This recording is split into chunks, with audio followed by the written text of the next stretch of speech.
माझ्या महाराष्ट्रातील बांधवांनो, भगिनींनो आणि मातांनो, नमस्कार. जय महाराष्ट्र. बऱ्याच दिवसानंतर आपण भेटतो. जवळपास 1 महिना होऊन गेला असेल. या एका महिन्यामध्ये जे काय घडलं ते आपल्या समोर घडलेलं आहे. अनेक संकटांचं असं असतं की यायला लागले की एका मागोमाग एक येतात. कोरोनाशी लढतो आहोत, त्याच्यात मध्ये निसर्ग चक्रीवादळ आलं. आपण सर्व किनारपट्टीतली लोक श्वास रोखून बघत होतो की हे वादळ नेमकं कुठे धडकणार. रायगडमध्ये ते धडकलं आणि त्याची नंतर जी काय मी पाहणी केली त्या वादळाची भीषणता भयानक होती. जे त्या वादळाच्या तडाख्यात सापडले नशिबाने वाचले असं मी म्हणेन, पण त्याचबरोबरीने आपल्या शासन यंत्रणेने सुद्धा खूप चांगलं काम केलं. मनुष्यहानी किंवा प्राणहानी, जीवितहानी कमीत कमी कशी होईल यासाठी सतर्कता दाखवली. एकसुद्धा कोळी बांधव किंबहुना एकसुद्धा मच्छीमारी करणारी बोट आपण समुद्रात राहू दिली नाही. त्याने वेळेमध्ये आपल्या घरात आणलं, सुरक्षित जागी हलवलं आणि त्यामुळे प्राणहानी झाली, पण ती कमीत कमी ठेवण्यात आपल्याला काही प्रमाणात यश आलं. आर्थिक नुकसान तर झालेलं आहे. मोठी मोठी झाडं उन्मळून पडलेत, फळबागा उद्ध्वस्त झालेल्या आहेत, घरांचे छपरे उडून गेलेले आहेत. नुकसान अतोनात झाले, पण त्या अतोनात नुकसान म्हणजे विजेचे खांब सुद्धा उन्मळून पडलेले आहेत. या नुकसानीमध्ये आपण हेही पाहिलं की सरकार खंबीरपणाने ह्या सर्व किनारपट्टीतल्या कोकणवासियांच्या आणि जिथे जिथे हे वादळ पुढे सरकलं, ज्यांचं नुकसान झालं त्या सगळ्यांच्या पाठी खंबीरपणे उभं आहे. या गेल्या काही दिवसात काय झाले, एक तर आपण असे भेटू शकत नाही आहोत. हा विकास म्हणायचा का, कल्पना नाही, पण प्रत्यक्ष भेटी होत नाहीत आणि असं भेटावं लागतंय. आणि पूर्वी आपण अनेक दिवसानंतर भेटल्यानंतर विचारायचो, काय रे, कसा आहेस. मग जो तो आपापली दुःख असतील, व्यथा असतील, वेदना असतील एक बाजूला ठेवून भेटीत बोलायचं की मजेत आहे. आता सगळ्यांची परिस्थिती तीच आहे. कसे आहात, जसे तुम्ही आहात तसेच आम्ही आहोत. सगळे घरातच आहोत. सगळं काही ठप्प आहे, संपूर्ण जग ठप्प आहे आणि या संकटाचा सामना आपण करत आहोत. आज मी आपल्याशी बोलताना परवा 1 तारीख आहे. ही 1 तारीख आषाढी तर आहेच, पण जे आपल्यासाठी डॉक्टर्स योद्धे बनून लढत आहेत त्यांचा डॉक्टर्सचा राष्ट्रीय डॉक्टर दिन आहे. त्या सगळ्यांना मी त्यांचं कौतुक करतो, त्यांना धन्यवाद देतो. आणि तुम्ही जी लढाई लढतात आमच्यासाठी, त्याच्यात आम्ही सुद्धा तुमच्यासोबत आहोत. तुमच्यासोबत तुम्हाला आम्ही सहकार्य करतो आहोत आणि करू, हे एक वचन त्यांना देतो. डॉक्टर दिनाबरोबर आपल्या राज्याचे माजी मुख्यमंत्री वसंतराव नाईक, त्यांचाही जन्मदिवस आणि हा दिवस हा सप्ताहच आपण शेतकरी सप्ताह म्हणून साजरा करतो. म्हणजे दोन्ही जे आत्ता आपल्याला जीव वाचवत आहेत त्या डॉक्टरांचा तो दिवस आहे आणि योगायोगाने वसंतरावांच्या जन्मदिवसाच्या निमित्ताने जो शेतकरी दिन साजरा करतो, म्हणजे आपल्याला जगाला जो आपलं धान्य पिकवतो, त्यांचा सुद्धा हा एक दिवस आहे.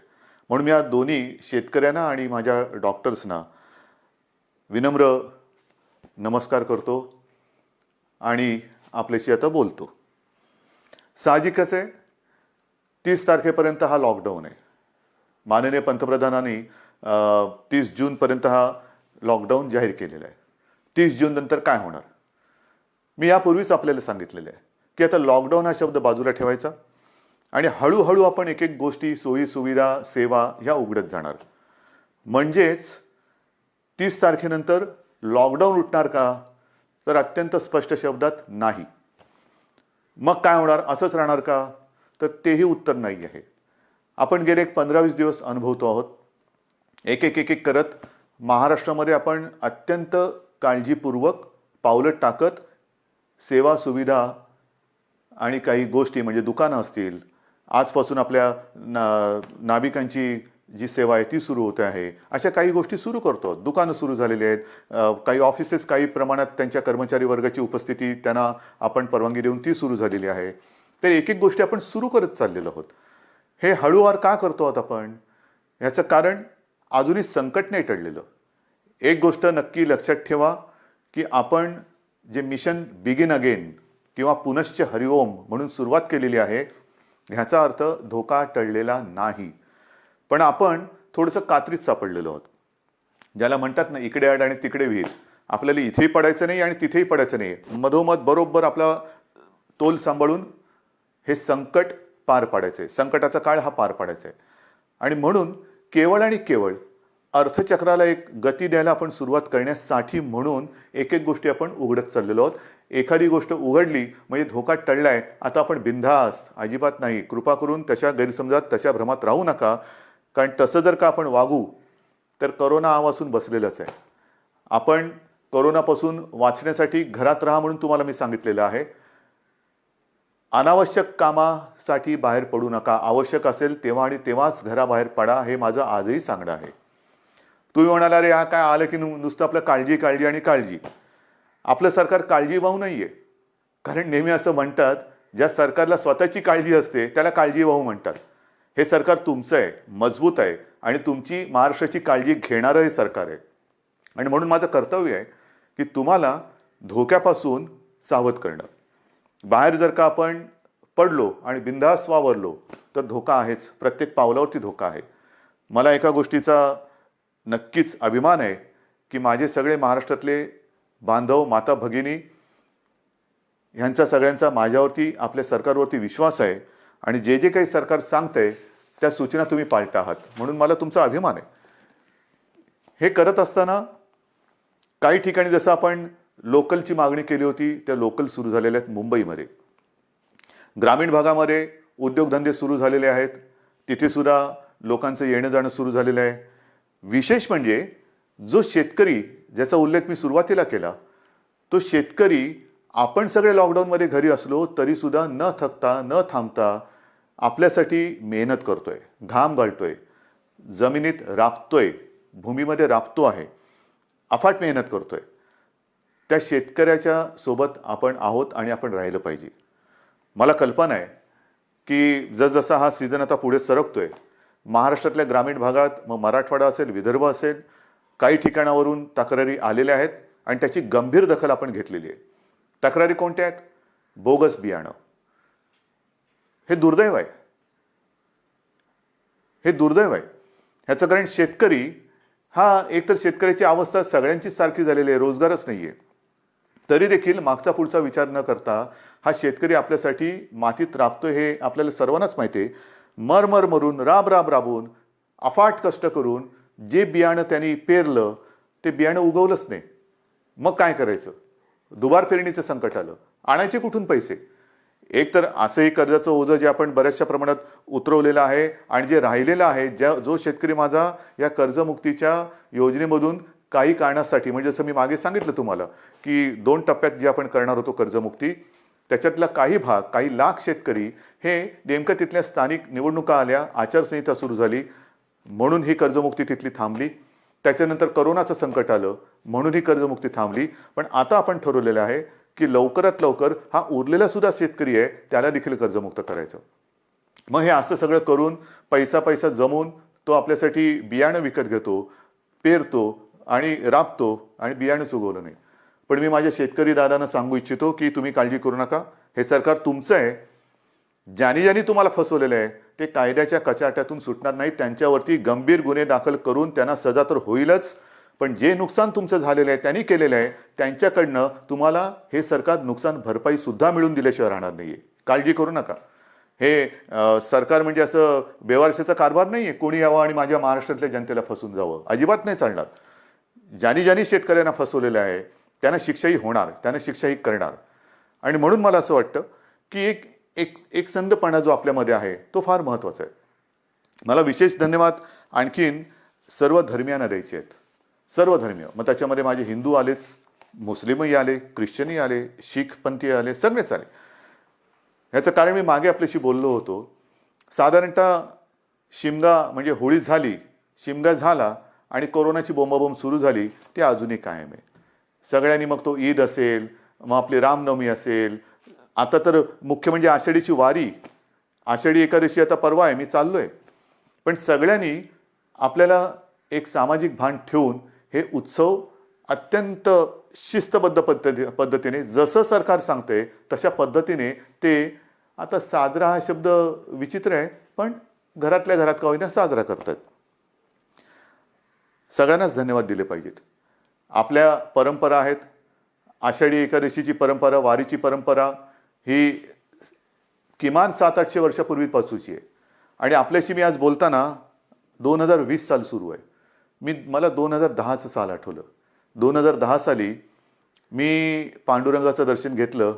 कसं घेतलं आपल्याला माहिती आहे. मी हा संपूर्ण वारीचा पाठपुरावा केला, पण मी वारीत प्रत्यक्ष सहभागी न होता हेलिकॉप्टरमधून सहभागी झालो आणि एरियल फोटोग्राफी केली. त्याचं पुस्तकसुद्धा मी आपल्या चरणी तुम्हाला मी सगळ्यांना अर्पण केलेलं आहे. पाहावा विठ्ठल. मी विठ्ठल पाहिला, नक्की पाहिला. मंदिरात जाऊन नाही पाहिला कारण मी हेलिकॉप्टरमध्ये होतो, पण अथांग पसरलेल्या त्या वारकऱ्यांमध्ये मला ते विठ्ठलाचं विश्वरूप दिसलं. माझ्यासारखा भाग्यवान मीच असेन. विश्वरूप ज्याला म्हणतात ते विश्वरूप काय असतं ते विश्वरूप मी त्या वारकऱ्यांच्या रूपात पाहिलं. देहभान हरकून हे वारकरी विठू नामाचा गजर करत चालत असतात. अक्षरशः देहभान हरकलेले असतात. म्हणजे कशाचं काही त्यांना सगळं जग आजूबाजूला आहे नाही, बस विठू माऊली विठू माऊली विठू नामाचा गजर करत ते चालत असतात. ही गेल्या अनेक वर्षाची परंपरा. अनेक ठिकाणावरनं संत महात्म्यांच्या पालख्या तिकडे येतात आणि मग ते रिंगणं होतात. मध्ये मग ते इंदापूरचं रिंगण असेल, वाखरीचं रिंगण असेल, ते घोडे धावतात. हे सगळं अप्रूप हे केवळ आपल्या देशातच होऊ शकतं. पण त्या सगळ्या वारकऱ्यांनी सुद्धा संयम दाखवला. जे सरकार म्हणेल ते. हे असे नागरिक कुठे सापडणार तुम्हाला. आणि त्या वारकऱ्यांना सांगतोय की नाईलाज म्हणून आपल्याला यावेळेला तो सगळा वारीचा सोहळा हा आटोपशीर करावा लागला. पण मी आपल्या वतीने आपल्या विठुरायाला साकडं घालायला जाणार आहे. नक्की जाणार. विठुरायाला मी साकडं घालणार की विठुराया हे काय आहे, कोणते दिवस आहेत, कशी दिवस आहेत, कशी परिस्थिती आहे. हे तुझे लाखो करोडो भक्त आज तुझ्या दर्शना विना घरातल्या घरात आहेत. आणि का तरी अशी विचित्र परिस्थिती आलेली आहे. तुझे चमत्कार आम्ही अनेक ऐकलेत. आम्ही तुमचे चमत्कार अनेक चित्रपटातून पाहिलेत. पण आता हा चमत्कार आम्हाला दाखव आणि हे करोनाचं संकट लवकरात लवकर नष्ट करून केवळ माझा महाराष्ट्रच नाही तर संपूर्ण जगाला पुन्हा एकदा सुखाचे, समृद्धीचे आणि निरोगी आयुष्याचे दिवस दाखव. हे साकडं घालायला मी जाणार आहे. वारकऱ्यानो, आशीर्वाद, तुमचे आशीर्वाद माझ्या पाठी असू द्या की ते आशीर्वाद घेऊन मी विठुरायाचे आशीर्वाद घ्यायला जाईन. आणि मला खात्री आहे तुम्ही जर मागे उभे राहिलात ना तर आपली विठू माऊली सुद्धा त्या माझ्या साकड्याला यश दिल्याशिवाय राहणार नाही. तुमचे आशीर्वाद मी आज मागतोय. मी आषाढी एकादशीला तुमच्या सगळ्यांचा प्रतिनिधी, मुख्यमंत्री म्हणून नाही, तो मान बहुमान वेगळा, पण मी तुमचा प्रतिनिधी म्हणून मी जातो आहे. जेव्हा तिथे मी पोहोचेन तेव्हा मी तुमचा प्रतिनिधी वारकरी म्हणून मी तिथे पोहोचणार आहे. म्हणून मला तुमचे आशीर्वाद पाहिजेत. आषाढीची ही उद्याची आषाढी, परवाची आषाढी एकादशी येते. त्याच्यानंतर दहीहंडी येते. दहीहंडीच्या मंडळानं सुद्धा मला खास धन्यवाद द्यायचे. कोणीही माझ्याशी बोलायला आलं नाही, कोणी कोणाशी चर्चा केली नाही, पण एक सामाजिक भान ठेवून त्यांनी स्वतःहून दहीहंडीचा उत्सव हा रद्द केला. ह्यालाच म्हणतात एक सामाजिक जाणीव, सामाजिक भान. शेवटी उत्सव म्हणजे काय, कोणासाठी उत्सव, आनंदासाठी असेल.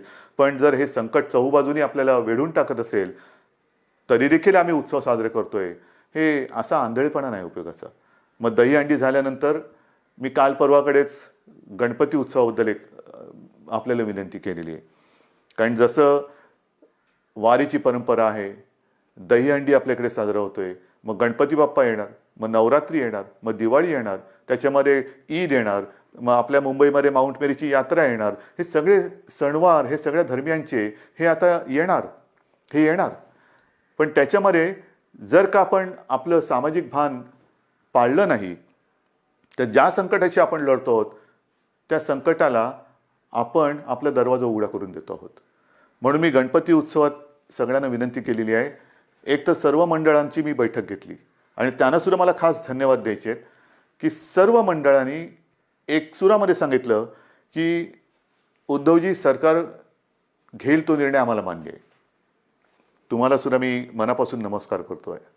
आणि गणरायाला सुद्धा हेच जे विठुरायाच्या चरणी मी प्रार्थना करतोय, आपण जो निर्णय घेतला आहे की यावेळेला एक सामाजिक भान ठेवून हा उत्सव साजरा करूया. मी सर्वांना विनंती केलेली आहे की जिथे जिथे सार्वजनिक गणेशोत्सव होतात, मुंबई, पुणे, सर्वत्र सर्वत्र राज्यभर होतात. मग काही काही मूर्त्या 15-15, 20-20 फूट असतात, 22 फूट, 23 फूट. नाही, आता ही परिस्थिती तशी नाही आहे. सर्वांनी थोडा संयम ठेवा. आणि मूर्तीची उंची जास्तीत जास्त मी 4 फूट सांगितलेली आहे. का 4 फूट सांगितली? तर मूर्ती हलवताना सुद्धा जास्त लोक एकमेकाच्या जवळ येता कामा नयेत. विसर्जनाची सुद्धा आगमनाची मिरवणूक नाही, विसर्जनाची मिरवणूक नाही. मग गणेशोत्सव साजरा कसा करायचा? अजून थोडा अवधी आहे. आपण चर्चा करून त्याच्यातनं सुद्धा हा नेमका कसा करायचा त्याच्यावरती मार्ग काढू. कारण आपण परंपरा जपणारी माणसं आहोत. ज्या लोकमान्यांनी त्या काळात, स्वातंत्र्यपूर्व काळामध्ये घरातला गणपती त्यांनी बाहेर आणला. कारण स्वराज्य, त्याच्यासाठी लोक एकत्र आली पाहिजेत. म्हणजे त्यांनी सणांची चळवळ केली. आपण चळवळीचा वारसा घेऊन पुढे जायचं आहे. त्या चळवळीमध्ये सगळी लोक एकत्र आली, एकोपा वाढला. आता सुद्धा तो एकोपा कायम आहे. मग हा एकोपा चळवळीसाठी पुढे न्यायचा असेल तर आपण आपला महाराष्ट्र विघ्नहर्त्याचं आगमन होतंय, मग त्याचे आशीर्वाद घेऊन त्याच्या साक्षीने विघ्नमुक्त करू शकतो का, कोरोनामुक्त करू शकतो का, हे आपल्याला बघायला पाहिजे. आणि करू शकतो. जर का आपण ठरवलं तर आपण नक्की करू शकतो. आरोग्यविषयक जर का आपण शिबिरे घ्यायचं ठरवलं, मध्ये मी जसं आपल्याला सांगितलं की रक्ताचा तुटवडा आल्यानंतर रक्तपुरवठा किंवा रक्ताचा साठा कमी होता, तेव्हा मी 2 वेळा आवाहन केलं की रक्तदान करा. मी आवाहन करण्याचा अवकाश, चहूबाजूने रक्तदाते पुढे आले आणि ती जी काय आपली टंचाई होती ती दूर झाली. रक्तदान करा म्हटलं तर रक्तदान केलं.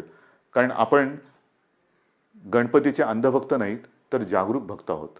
आणि त्याच्यासाठी मला असं वाटतं की आरोग्यविषयक काय खबरदारी घेता येईल, काय जागरूकता आणता येईल, काय करता येईल, या सगळ्या गोष्टी आपण हळूवार सांगत जाऊ.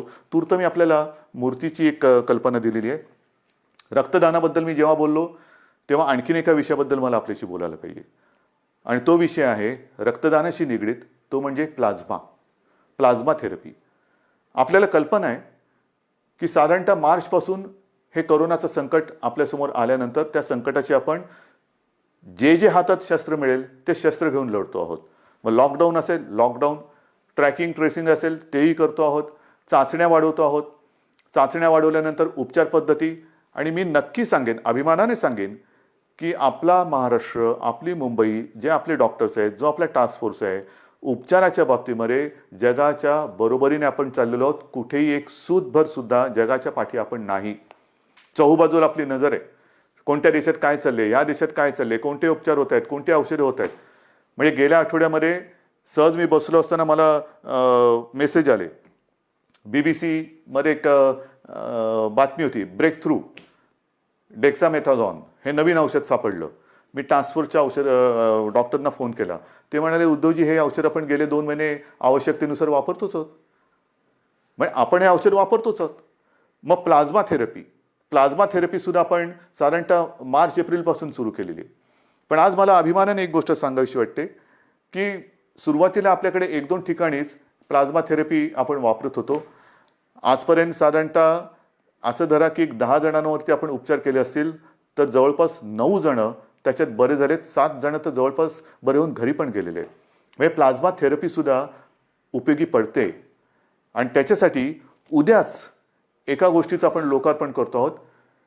जे करतो आहोत ते तळमळीने करतो आहोत, मनापासून करतो आहोत आणि आवश्यकतेपेक्षाही थोडं जास्त करण्याचा आपला प्रयत्न आहे. आणि उद्या आपण एक गोष्ट अशी करतोय की कदाचित शब्द वापरतोय, कदाचित देशातलं सगळ्यात मोठं प्लाझ्मा थेरपी देणारं आपलं राज्य ठरेल. प्लाझ्मा थेरपीचा वापर करणारं आपलं राज्य ठरेल. कारण आपण ही केंद्र वाढवतो आहोत. पहिल्यांदा 2 होती, त्याचा विस्तार आपण करतो आहोत. उद्या कदाचित देशातलं सगळ्यात प्लाझ्मा थेरपीचा वापर करणारं पहिलं राज्य ठरेल आपलं. पण हे सुविधा झाल्या. मला जे खास करून ज्यांना कोरोना होऊन जे सुखरूप बरे होऊन घरी गेलेत त्यांना एक विनंती करायची. रक्तदान हे कसं, एक रक्तदान कोणी करू शकतो, पण प्लाझ्मा कोणाचं वापरू शकतो? रक्तगटाप्रमाणे तर तो वापरावा लागतोच. पण ज्यांना कोरोना होऊन जे बरे झालेत आणि ज्यांच्या शरीरात ती अँटीबॉडी तयार झालेली आहे, अशांचं रक्त घेऊन त्यातनं प्लाझ्मा घेऊन त्या रक्तगटाच्या रुग्णाला जर तो प्लाझ्मा आवश्यकतेनुसार वापरला तर बऱ्याच रुग्णांचा प्राण आपण वाचवू शकता. आणि म्हणून खास करून मला जे रुग्ण बरे होऊन घरी गेलेले आहेत त्यांना विनंती करतो आहे की कृपा करून आपण पुढे या. आमच्या शासकीय विद्यालयांना जी वैद्यकीय विद्यालय आहेत त्यांना संपर्क करा, शासकीय डॉक्टर्स आहेत त्यांना संपर्क करा आणि आपण जसं रक्तदान करतो रक्तदानच करायचं आहे, पण तसं प्लाझ्मा दान करा की जेणेकरून आपण वाचलात, आपल्या माध्यमातून आणखीन काही जण वाचू शकतो. ह्यालाच तर आपण एकत्रितपणा म्हणतो, ह्यालाच तर आपण एकजूट म्हणतो. आणि ती आपल्या रक्तामध्ये आहे. आणि ती मी मागेही म्हटलं होतं, लढणं हे आपल्या रक्तात आहे. आणि जेव्हा रक्ताचा तुटवडा होता तेव्हा रक्तदान करून हा लढाऊपणा आपण सिद्ध केलाय. आता हा पुन्हा एकदा सिद्ध करण्याची नव्हे, पण त्याच्या आवश्यकतेनुसार वापर करण्याची गरज आहे. बांधवांनो आणि माता भगिनींनो, एक गोष्ट नक्की आहे की जसं मी औषधाच्या बाबतीत तुम्हाला सांगितलं की कोणत्याही औषधाच्या बाबतीत आपण पाठी नाही आहे. सुरुवातीपासून जी औषधं आपल्याला वाटतात की वापरली पाहिजेत, म्हणजे आता सगळीकडे रेमडेसिवीर कितीला मिळणार, रेमडेसिवीर मिळणार की नाही, रेमडेसिवीरची किंमत काय होणार, मग फॅव्हिपिरावीर, म्हणजे जशी जशी नावं येतात तसं त्याचा बोलबाला होतो. पहिला होता तो एससीक्यू हायड्रॉक्सिक्लोरोक्विन, मग त्याचा एक हे झाला. ते आपण वापरतोय, आवश्यकतेनुसार वापरतोय. रेमडेसिवीर वापरतो आहोत, टॉझिलिझुमॅब वापरतो आहोत, आयव्हरमेक्टिन वापरतो आहोत, डॉक्सी वापरतो आहोत. तुम्ही नाव सांगा, ती सगळी औषधं आपण इकडे वापरतो. परंतु ही औषधं वापरायला साहजिकच आहे आपल्याला केंद्र सरकारच्या त्या आरोग्य विभागाची परवानगी लागते.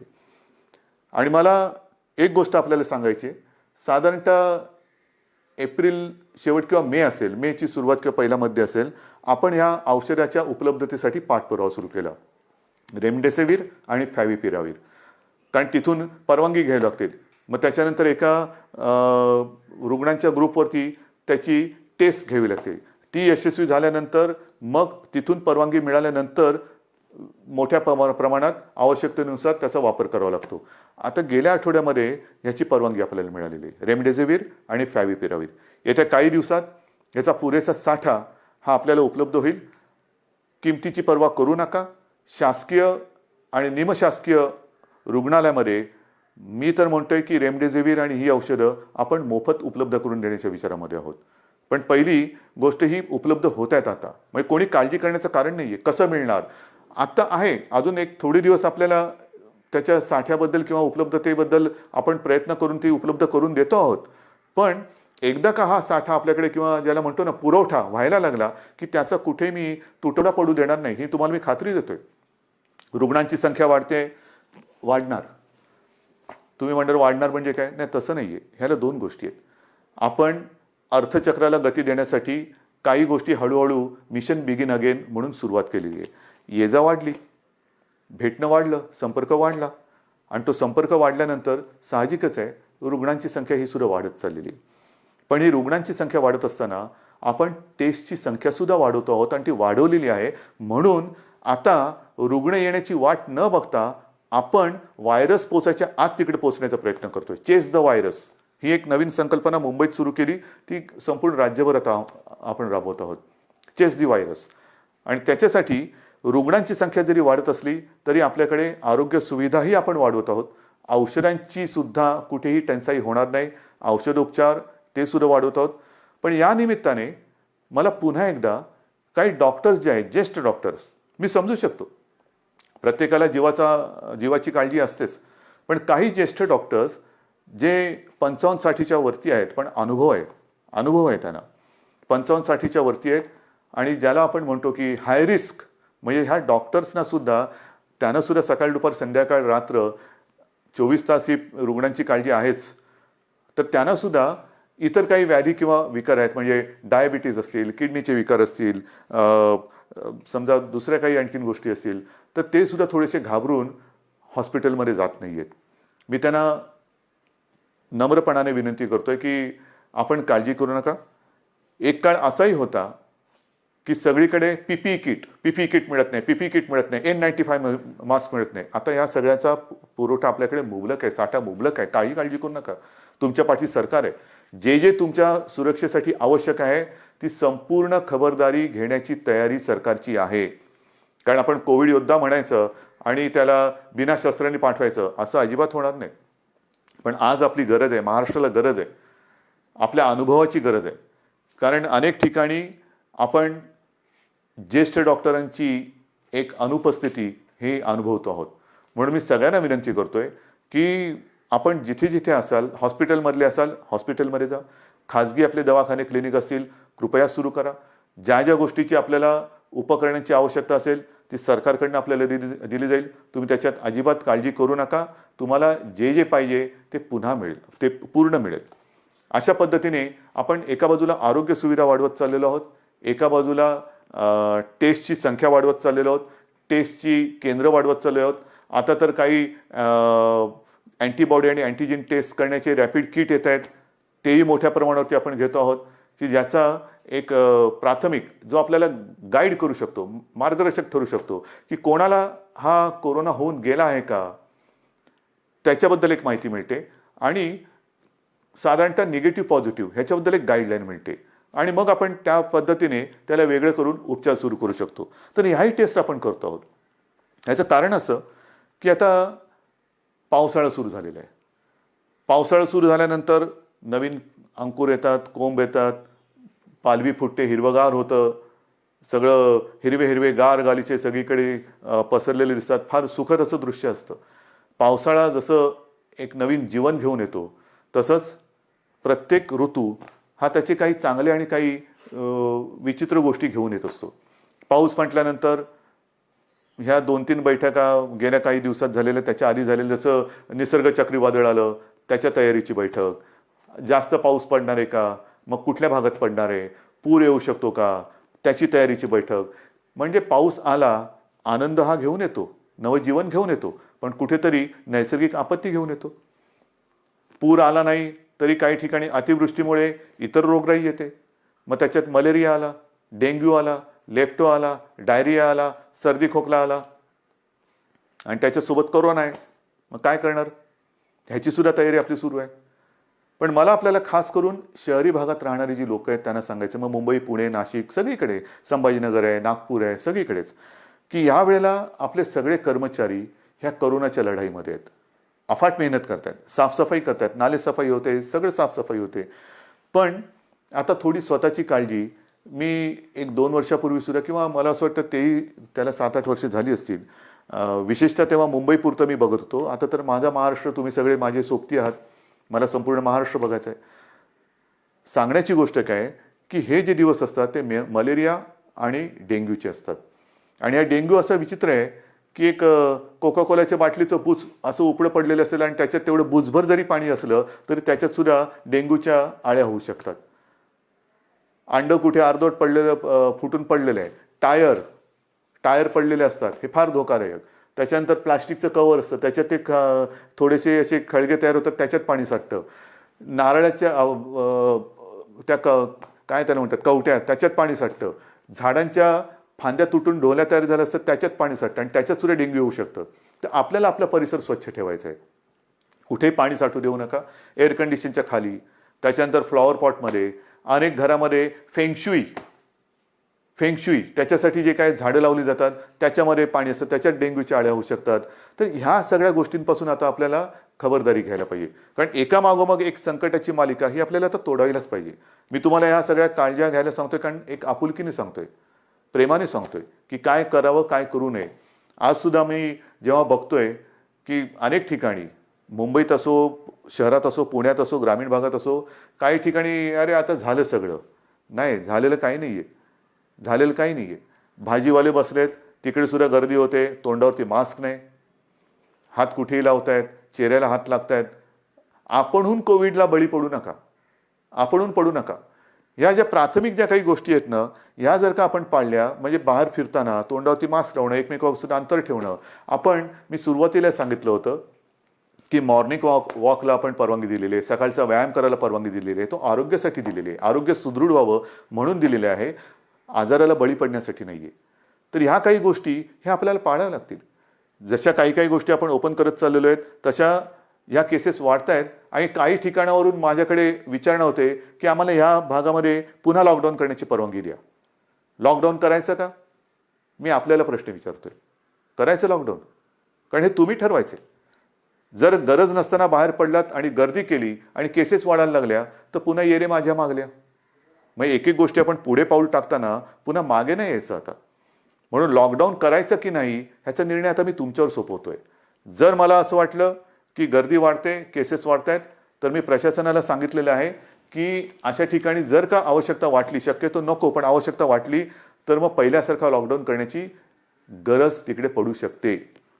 कारण कोरोना हा व्हायरस वस्त्या, एक एक वस्ती, जसं काही ठिकाणी तो शिखरावरती पोचला, खाली आला, पण वस्ती बदलली. काही ठिकाणी जिकडे अजून प्रादुर्भाव नाही आहे तिकडे सुद्धा गाफील राहून नाही चालणार. तर ह्या अशा काही काळज्या घेऊन आपल्याला ह्या पुढच्या काळाची वाटचाल करायची आहे.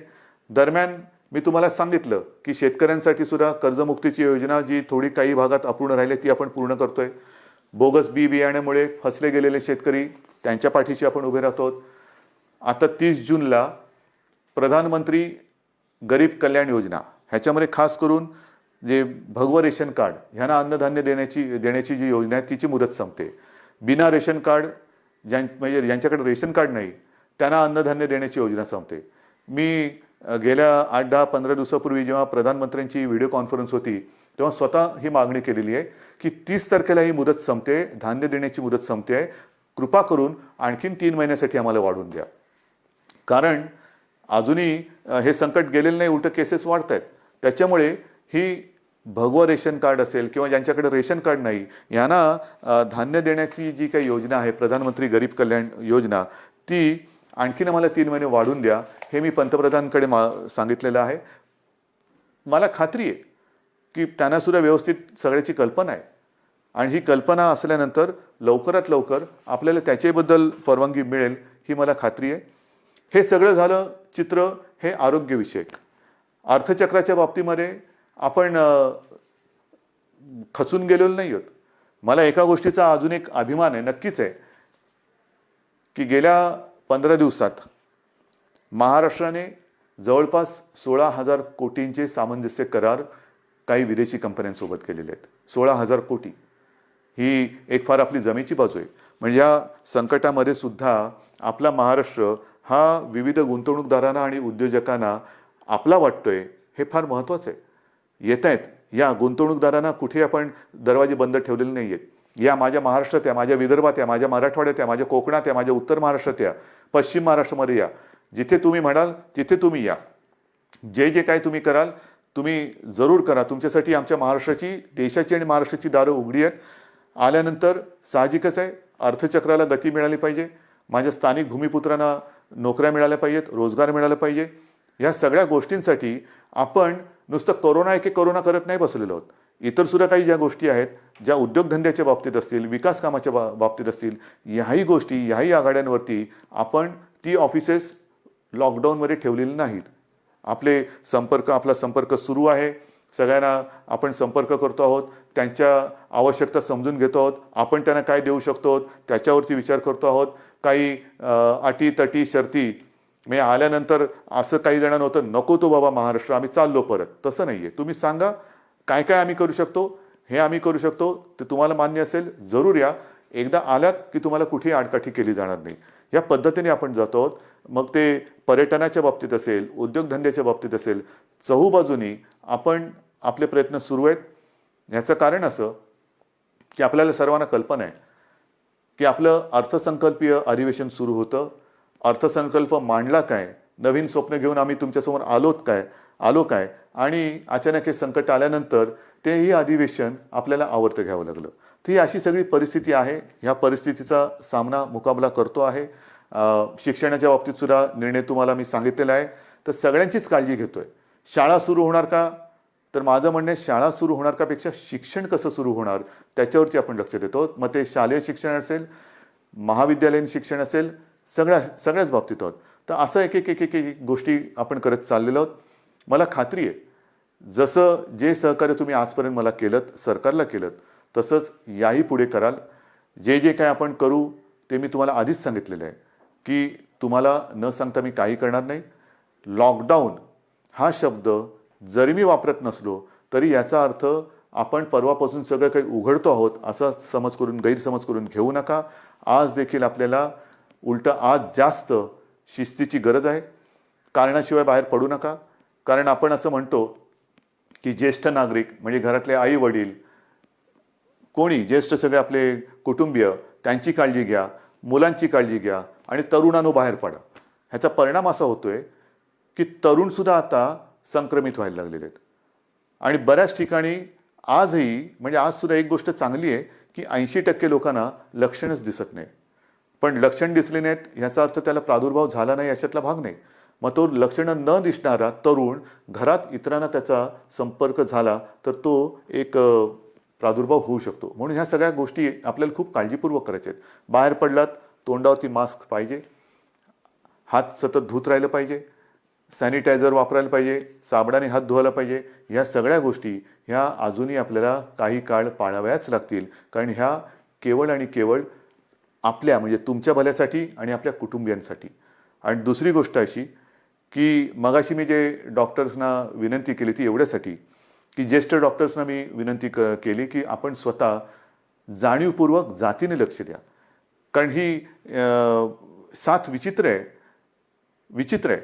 कारण तो रुग्ण त्याचे कुटुंबीय तुमच्या ताब्यात देत असतात. ते कुटुंबीय त्याला भेटू शकत नाहीत. पण केवळ आणि केवळ तुमच्या भरोश्यावरती घरातली प्रिय व्यक्ती ही तुमच्या ताब्यात ते सोपवत असतात. तर त्यांच्याकडे आपण आपुलकीने प्रेमाने लक्ष द्या. आपण आपल्या कुटुंबातला म्हणून त्यांच्याकडे बघा. ही जर का आपली जवळीक साधली गेली ना तर माझं मत आहे की करोना वगैरे असंच निघून जाईल. तर हा जो काही दुरावा थोडा राहिला असेल भीतीपोटी ती भीती तुम्ही सरकारवरती सोपवा. तुम्हाला काय उपकरणं पाहिजे ती सांगा, सरकार तुम्हाला देईन. पण आता ह्या अंतिम टप्प्यात आपल्याला हे युद्ध अर्धवट सोडून चालणार नाही. इथपर्यंत आपण लढत आलेलो आहोत. आता जर का आपण गाफील राहिलो तर मग पुढे आपण जाऊ शकत नाही. अजूनही संकट टळलेलं नाही, धोका टळलेला नाही. पण हा धोका पत्करून जे करता येणं शक्य असेल त्या गोष्टी आपण हळुवारपणाने उघडत चाललेलो आहोत. लॉकडाऊन पुन्हा करण्याची वेळ येऊ नये आणि त्याच्यासाठी आपलं सहकार्य जसं आजपर्यंत सरकारला मिळालं तसंच ते यापुढे सुद्धा मिळेल अशीच अपेक्षा आणि विश्वास व्यक्त करून मी आपली रजा घेतो. जय हिंद, जय महाराष्ट्र.